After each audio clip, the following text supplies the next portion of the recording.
Hi, everyone. Welcome to week 3. Time to gear up for a first-class, awesomely productive third week of the quarter. So last week in the discussion forum, you talked about how you feel about trifles, about how you responded to Susan Glaspell's play.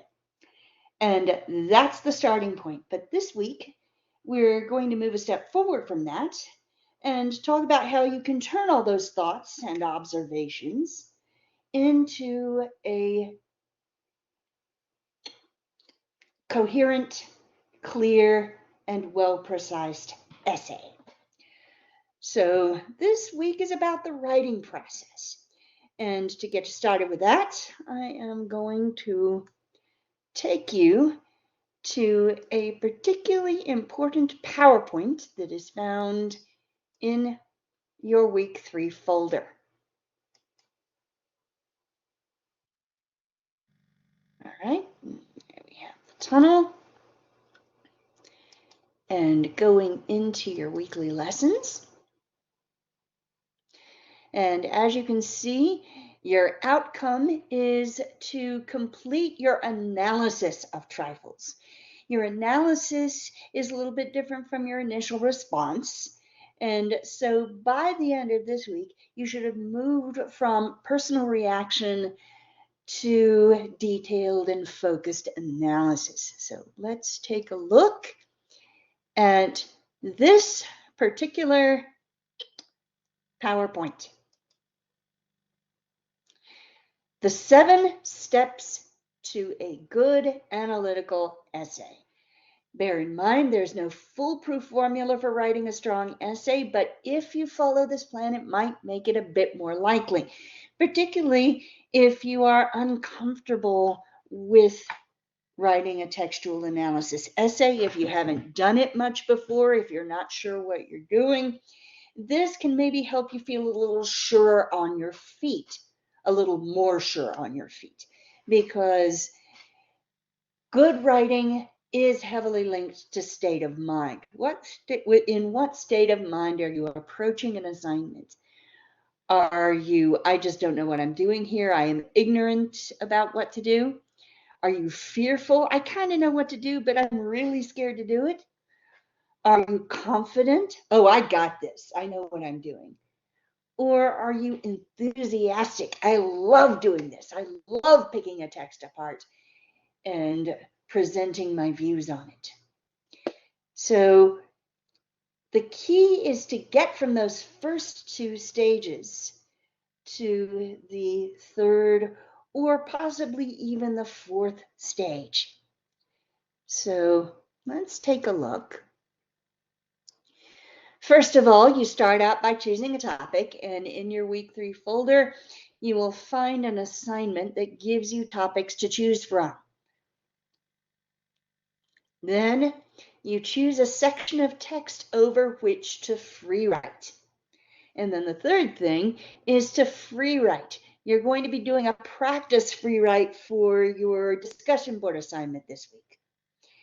So what is a free write? You choose a specific section of the text and place it under a microscope. In this case, you're going to be giving a microscope view to that opening passage in Trifles where Glaspell describes the set. So I'm going to be taking that section apart word by word, phrase by phrase, and writing down every idea that comes into your head about that word or phrase. You're seeking answers to this important question. Why is this word and no other word in this place and no other place? And here you have an example. Those are not the pages that you're going to be working with. Those pages are found elsewhere in your week 3 folder. These pages come from an earlier textbook that was used. So don't let this throw you. But this slide does describe the opening paragraph of Trifles. First, you read the whole thing closely and think about what makes the strongest impression on me in this paragraph. And then write that down. And once you've got your overall impression written down, go back and take it apart. For instance, the kitchen in the now abandoned farmhouse of John Wright. No word in that sentence is overly complicated or confusing, all just very simple, ordinary type words. But you can get under them. You can look at the how and the why of them. Why is the kitchen setting important to the theme? And what about abandoned? How is that word relevant to the ideas in the whole play? Of course, when you free write, you are working with the benefit of having read the whole play. You have read the story to its inclusion, and you've gotten some ideas about what the story is really about in terms of theme. And now, in your free write, you're connecting the details, the language, to the theme, the little things to the big ideas, just like trifles. And then, of course, you have the name John Wright. How is there symbolic meaning, or how might there be symbolic meaning in his name? So after you've gotten one or two or three good free writes under your belt, you are ready for the fourth step, which is to formulate a thesis. And you don't want to formulate your thesis until after you have completed at least 2 free writes. Then, once you've got a thesis, once you know what you're trying to prove, because your thesis is the overall claim for your essay, and once you know what you're trying to prove, you are ready to figure out, okay, how am I going to prove this? I need an organizational plan.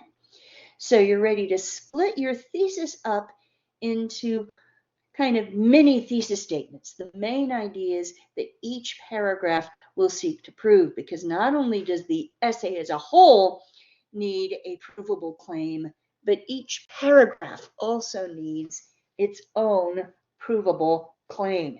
And when you're working on your essay, ask yourself, what am I trying to prove? What am I trying to prove with this paragraph?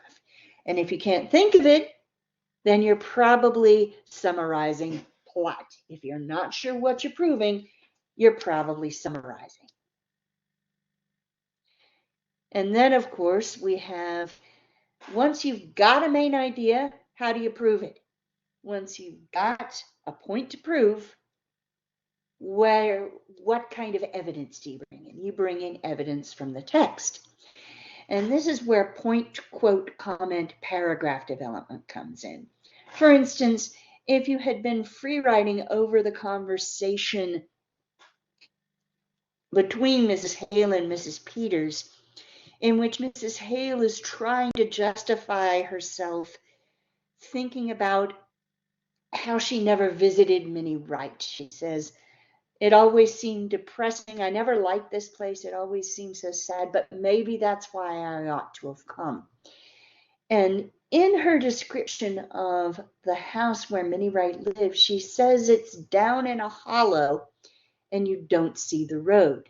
That little phrase is just a gem for free writing, because what could you say about the word down? What connections can you make with the word down? It's low physically and low mentally and emotionally, depressing, depressed. You have both a physical, geographical depression, as in a valley, and of course a mental and emotional depression. Shadowy, dark. And then what about hollow? It's empty, it's vacant, it's void of life and connection. And then, of course, you don't see the road. A number of you in your week 2 discussion pointed out the theme of isolation in the play. And this phrase certainly connects, or this clause, because it has a subject and a verb, connects with that idea. It's isolated and it's disconnected from the rest of the world, and it's hard to see the future. It's hard to see an escape route. There's no way out. So see how you can get all of that just from that little phrase. That's the beauty of a free write. But now you want to write a paragraph about it. And that's where you might say something like this. The very house in which she lives symbolizes Minnie's isolated, depressed condition. This might be your point to the paragraph. And then you bring in a quote to support the point that she lives down in a hollow and you don't see the road. And then in the next couple of sentences, you might go back to this and show how this language connects back to this idea of isolation. So then you have step 6 and 7. Step 6 is the actual drafting of the essay. And there are two things you got to be careful about, because I'm not going to bother reading a draft that looks like this. An essay that isn't divided into paragraphs. I've had people do this. They've given me an essay that is basically just 2-sentence worth of introduction, a body paragraph that is like 2 or 3 pages, and then a 2-sentence conclusion. So don't do that. A good essay is a well-paragraphed essay. And then, of course, you have single spacing. Do not single space your essays. Always, always double space your essay and divide your essay into paragraphs. And then, of course, there is step 7, which is the proofreading and revising stage. Go back and take a look at the draft you've got, and it's a good idea to get at least a few hours away from the draft and then possibly even get a good night's sleep and then come back to it for the proofreading stage. So it's a good idea not to procrastinate. Don't wait till the last minute to start this process. Okay. That is your PowerPoint. It is by no means the only thing you need to look for. Here are the instructions for the essay. This tells you what to do. This gives you the topics. And then you have a couple of sample essays that you can look at. If you want to know what this essay is supposed to look like, then that'll give you some idea about that. So this is an important week, because if you nail this week, if you feel confident about this week, you are going to be using this same process again and again when you write your other essays. So let me know if any of you have any questions. Just shoot me an email, and good luck and have a great week.